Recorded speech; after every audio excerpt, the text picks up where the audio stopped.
네, 황두영 작가와 함께합니다. 어서 오세요. 예, 안녕하세요. 네, 자 오늘 준비한 이슈는요. 예, 검찰이 지난 4일 아동 성추행범 김근식을 아동 강제추행 혐의 등으로 다시 재판에 넘겼습니다. 그간 미제 사건으로 남아 있었던 16년 전 아동 강제추행 사건 피의자가 김근식인 것으로 드러났기 때문입니다. 예. 그간 전산화되지 않은 방식으로 보관되었던 16년 전 피의자 DNA 정보가 이번 구속의 결정적인 근거가 되었는데요.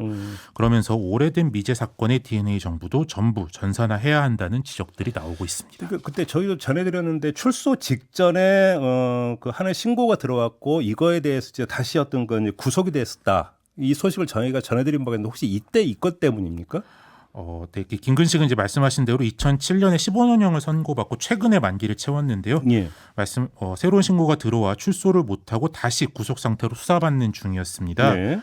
그런데 수사 과정에서 이번에 신고된 사건은 해당 날짜에 이미 김근식이 구금 중이었다. 그런 것이 확인되면서 일단 혐의 없음으로 됐고요. 예. 검찰이 혹시 다른 미제 사건 중에 김근식이 범인인 사건이 있을까 확인하던 중 16년 전 확보된 신원 미상의 DNA가 김근식의 것과 일치한다는 것을 확인했습니다. 그럼 완전히 전혀 다른 제3의 사건 때문에 기소됐다 이런 거네요? 예, 그렇죠. 2006년 9월 경기도의 한 초등학교 인근 야산에서 13세 미만 아동을 강제추행한 사건이고요.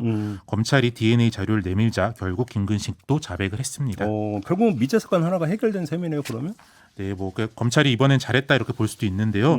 좀 다르게 생각하면 김근식이 15년 동안이나 수감되어 있지 않았습니까? 네. 미제 사건 DNA가 김근식과 아직도 매칭이 안 된 상태로 그냥 캐비넷에 있었다는 게 좀 이해가 안 되는 부분입니다. 이런 이유는 2010년 이전 사건의 경우 DNA 자료가 전산화되어 있지 않기 때문인데요. 검찰은 이번 수사 과정에서 인천 경기 지역 7곳에 경찰서 창고를 다 뒤져서 이번 DNA 자료를 찾아낼 수 있었습니다. 예. 저는 이제 김근식에 대한 여론의 뜨거운 분노가 아니었으면 이렇게까지 검찰이 열심히 수사를 했을까 이런 생각도 좀 들고 전국 경찰서 창고마다 DNA 매칭만 해보면 범인을 찾을 수 있는 사건들이 아직도 얼마든지 더 쌓여 있을 수 있다 이런 생각도 좀 듭니다. 근데 그럼 이제 근본적인 질문은 왜 그게 전산화가 안 됐느냐 이 문제 아니겠어요? 그렇죠. DNA법이 2010년도에 제정됐는데요.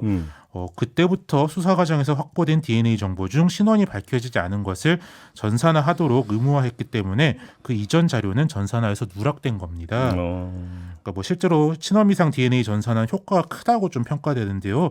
2010년 이후 DNA 데이터베이스 전산화를 통해 교도소 수용자의 DNA와 일치의 재수사가 시작된 미제 사건은 2,457건 그리고 이 중 43.7%가 유죄로 확정되면서 1,000건 이상의 범인이 밝혀졌습니다. 그래서 전문가들도 2010년 이전 것도 다 전산화해야 된다 이렇게 지적하고 있습니다. 2010년 이전 거면 너무 오래된 것이기 때문에 별로 효과가 없을 거다. 혹시 이렇게 판단했다고 봐야 되는 건가요?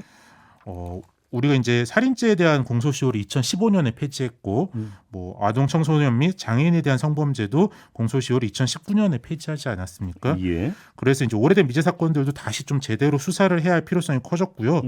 DNA 관련 기술 등 과학 수사 기술이 워낙 발전했기 때문에 전산화를 통해 새롭게 좀 밝혀낼 수 있는 부분들이 크리라 생각합니다. 그러면 지금 우리가 황두영 작가의 오늘 결론은 2010년 이전 사건들도 DNA 전산화는 반드시 이루어져야 된다 이런 건가요? 정리하면? 예, 그렇죠. 근데 이게 방대한 자료철 속에 그냥 섞여 있는 것이기 때문에 몇몇 공무원들의 노력으로 해결하기는 좀 어렵고요. 법적으로 좀 명확하게 의무를 부여하도록 법 개정이 필요하고 그런 다음에 정식 사업으로 예산을 들여서 누락 없이 좀 진행되도록 할 필요가 있습니다.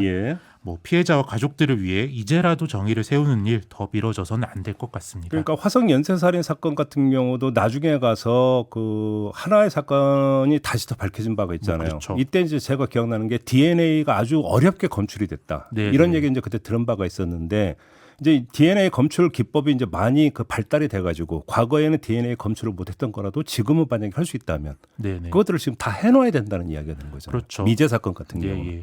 근데 이제 그게 지금 제대로 안 되고 있다. 이런 이야기가 되는 거고 그것만 제대로 됐다면 지금이라도 뒤늦게라도 진범을 찾아낼 수 있는 길은 얼마든지 열릴 수 있다. 네, 그렇죠.